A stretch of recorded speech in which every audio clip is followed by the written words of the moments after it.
समय कितना भी कठिन क्यों ना हो, वह आपको तब तक नहीं हरा सकता जब तक कि आप खुद हार न मान लें। इसलिए कर्म करें, धैर्य रखें और विश्वास को कभी भी डगमगाने न दें। साथियों नमस्कार, मैं आर.एस. खरे अपने चैनल मातु पितृ ज्योतिष ज्ञान के माध्यम से आप सभी दर्शकों का हार्दिक अभिनंदन स्वागत करता हूं। इस वीडियो में हम न्याय के देवता कर्म फलदाता शनिदेव महाराज की चर्चा करेंगे, क्योंकि शनिदेव महाराज कर्क राशि वाले जातकों के भाग्य स्थान में देवगुरु बृहस्पति की राशि मीन राशि में गोचर करते हुए चले आ रहे थे, किंतु 13 जुलाई 2025 से शनिदेव महाराज वक्री हो गए हैं और 27 नवंबर 2025 तक कर्क राशि वाले जातकों के भाग्य भाव में वक्री रहेंगे और इनका वक्रत्व काल लगभग 138 दिन का रहेगा। शनिदेव के इस वक्री काल में कर्क राशि वाले जातकों पर शनिदेव का क्या क्या सकारात्मक क्या क्या नकारात्मक प्रभाव पड़ेगा, इन्हीं सब बातों की चर्चा इस वीडियो में करेंगे। क्या क्या बड़े असर शनिदेव महाराज वक्री काल में दिखा सकते हैं। वक्री शनि की चर्चा करूं उससे पहले वक्री ग्रह के बारे में समझ लेना आवश्यक है कि वक्री ग्रह क्या होता है। सौर मंडल में सूर्य के चारों ओर सभी ग्रह परिक्रमा लगाते रहते हैं और उनमें से जब भी किसी ग्रह की स्वाभाविक गति से गति कम हो जाती है तो वह ग्रह वक्री हो जाता है, वह ग्रह धीमा हो जाता है और पृथ्वी से देखने पर ऐसा लगता है कि वह ग्रह उल्टा चल रहा है, वक्री हो गया है, जबकि ग्रह सीधा ही चलता है, उल्टा नहीं चलता है। सूर्य और चंद्र सदैव मार्गी रहते हैं, राहु और केतु सदैव वक्री रहते हैं, मंगल बुध बृहस्पति शुक्र शनि ये 5 ग्रह हर वर्ष मार्गी और वक्री होते रहते हैं। इसी तारतम्य में शनिदेव महाराज कर्क राशि वाले जातकों के भाग्य भाव में वक्री हो गए हैं और जब कोई ग्रह वक्री हो जाता है तो उसका चेष्टा बल बढ़ जाता है, क्योंकि उस ग्रह की सूर्य से काफ़ी दूरी हो जाती है और पृथ्वी के नज़दीक आ जाता है और पृथ्वी के नज़दीक आने से उसका चेष्टा बल बढ़ जाता है, फल देने की क्षमता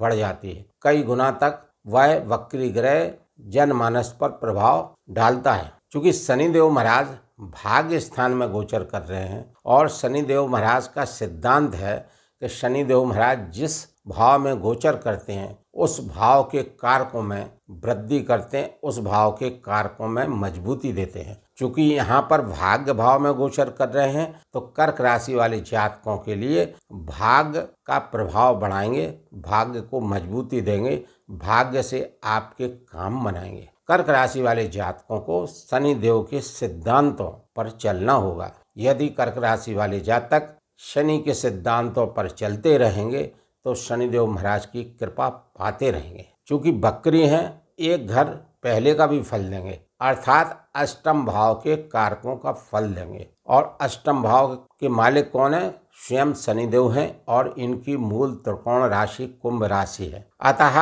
एक घर पहले का यह फल देंगे, जो बकाया कार्य रह गए थे वो इस अवधि में पूर्ण करेंगे और कोई फल आपको प्राप्त नहीं हो पाए थे उन फलों की प्राप्ति भी आपको कराएंगे। तो यह वक्री काल एक ऐसा समय है कि इसमें कर्क राशि वाले जातक आत्म मंथन कर सकते हैं, आत्म चिंतन कर सकते हैं और शनिदेव महाराज के बताए गए सिद्धांतों पर चलकर इनकी दृष्टियों से भी लाभ प्राप्त कर सकते हैं।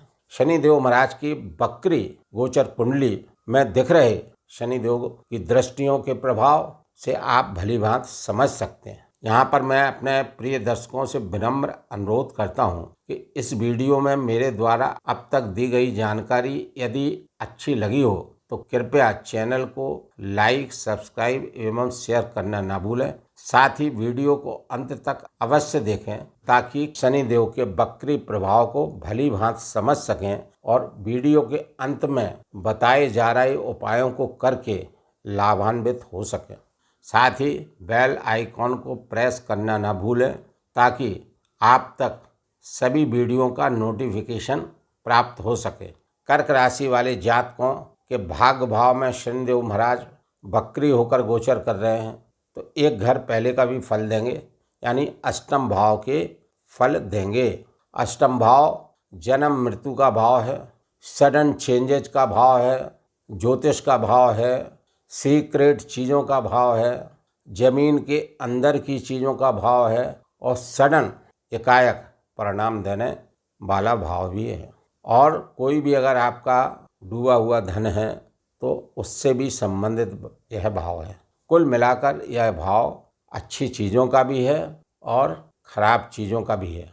तो यहाँ पर जब शनिदेव महाराज फल देंगे तो एकाएक परिणाम आपको देखने को मिलेंगे। तो यहाँ पर जो जातक इस बकरी अवधि में अपने पितरों की, गुरुओं की पूजा करेंगे, शंकर जी चूँकि इनके स्वामी हैं, उनकी पूजा आराधना अर्चना उपासना किसी भी रूप में करेंगे तो शनिदेव के अष्टम भाव के प्रभावों को शुभ फलों के रूप में प्राप्त करते रहेंगे। वाहन आदि सावधानी से चलाने की जरूरत रहेगी। शनिदेव महाराज भाग्य स्थान से तृतीय दृष्टि से आपके लाभ भाव को देखेंगे और लाभ भाव के स्वामी शुक्रदेव हैं जो शनिदेव महाराज के प्रगाढ़ मित्र हैं। अतः आपको अनेक तरह से लाभ देने का कार्य करेंगे। सामाजिक लाभ भी प्राप्त हो सकता है, धार्मिक लाभ भी प्राप्त हो सकता है और आय के अन्य साधन आपको प्राप्त हो सकते हैं। शनिदेव महाराज की सप्तम दृष्टि तृतीय भाव पर है, जिनके स्वामी बुधदेव हैं और बुधदेव शनिदेव के परम मित्र हैं। अतः अपने मित्र के घर पर दृष्टिपात करते हुए शनिदेव महाराज अच्छे ही फल देंगे। आपके साहस, बल, पराक्रम, पुरुषार्थ में वृद्धि कराएंगे, जिससे आपका कैरियर अच्छा चलेगा। आपकी छोटी छोटी यात्राओं से आपको लाभ दिलाने का कार्य भी शनिदेव महाराज कर सकते हैं। शनिदेव महाराज की दशम दृष्टि छठवें भाव पर है, तो यहाँ रोग ऋण शत्रुओं का शमन करने का कार्य शनिदेव महाराज करेंगे। कुल मिलाकर शनिदेव महाराज का भाग भाव में स्थान बली होना, तृतीय दृष्टि, सप्तम दृष्टि, दशम दृष्टि का लगभग अच्छा होना और एक घर पहले अष्टम भाव के प्रभाव देना, यह सब इसलिए और अधिक शुभ रहेंगे क्योंकि शनिदेव महाराज वर्तमान में अपने स्वयं के नक्षत्र उत्तराभाद्रपद नक्षत्र से गोचर कर रहे हैं और 3 अक्टूबर 2025 से वर्ष पर्यंत तक देवगुरु बृहस्पति के पूर्वाभाद्रपद नक्षत्र से गोचर करेंगे। मैंने प्रारंभ में ही बताया है कि समय चाहे कितना भी टफ क्यों ना हो, कठिन क्यों ना हो, आपको कर्म करना है। You have to work hard. Shanidev केवल मेहनती, ईमानदार, निष्ठावान और अनुशासित लोगों को ही विशेष लाभ देने का कार्य करते हैं। यदि कर्क राशि वाले जातक इन सब चीज़ों को फॉलो करते रहेंगे तो इस शनि के वक्री काल में उनको विशेष लाभ प्राप्त होंगे। शनिदेव महाराज की विशेष कृपा बनी रहेगी। जिन कर्क राशि वाले जातकों की जन्म कुंडली, लग्न कुंडली में शनिदेव की स्थिति मजबूत है, शुभ है, शनिदेव महाराज 3, 6, 11 भाव में स्थित हैं, तुला राशि में उच्चस्थ हैं, अंश बल में अच्छे हैं, आपकी लग्न के लिए कारक हैं, मारक नहीं हैं, सूर्य के साथ अस्त नहीं है, नीचस्थ नहीं है, तो उन कर्क राशि वाले जातकों के लिए शनिदेव का यह वक्री प्रभाव विशेष शुभ फलकारी रहेगा। और जिन कर्क राशि लग्न वाले जातकों की जन्म कुंडली, लग्न कुंडली में शनिदेव महाराज त्रिक भाव के स्वामी हैं, अशुभ भाव में बैठे हैं, अशुभ ग्रह की दृष्टि है, अस्त हैं सूर्य के साथ, नीचस्थ हैं, अंश बल में कमज़ोर हैं और लग्न के लिए अकारक हैं, तो उन कर्क राशि वाले जातकों के लिए शनिदेव महाराज का यह वक्री काल अधिकांश रूप से अशुभ ही फलकारी रहेगा। अतः सभी कर्क राशि वालों के लिए शनिदेव महाराज का यह वक्री काल 13 जुलाई 2025 से 27 नवंबर 2025 तक शुभ रहे, तो उनको उपाय करने की आवश्यकता होगी। उपाय के लिए 2 तरह के उपाय हैं।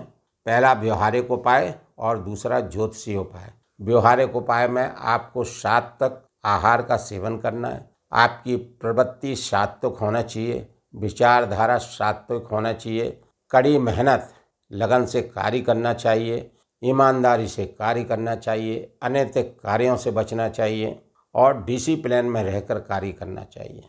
इसके अलावा जो लोग वृद्ध हैं, गरीब हैं, मजदूर हैं, असहाय हैं, विकलांग हैं, उन सभी की सेवा किसी न किसी रूप में अवश्य करते रहें, क्योंकि शनिदेव भी वृद्ध ग्रह हैं। इसीलिए शनिदेव एक राशि में 2.5 वर्ष 30 माह तक गोचर करते हैं। स्लो प्लैनेट है। शनि फल देने का कार्य करते हैं। ज्योतिषीय उपाय में शनिदेव महाराज के इष्ट देव शिव जी हैं, अतः शंकर भगवान की पूजा, आराधना, अर्चना, उपासना किसी भी रूप में अधिक से अधिक करते रहें। श्री हनुमान चालीसा का पाठ नित्य करें। शनिदेव महाराज का बीज मंत्र ओम प्राम प्रीम प्रोम सह शनि नमः का जाप 108 बार नित्य करें। और शनिदेव महाराज की स्थिति नीचस्थ हो, अस्त हो तो 7 मुखी रुद्राक्ष किसी भी शुक्ल पक्ष के सोमवार या पूर्णमासी के दिन राहु काल को छोड़कर पीले धागे में पिरोकर उत्तर या पूर्व की ओर मुख करके गले में धारण कर सकते हैं।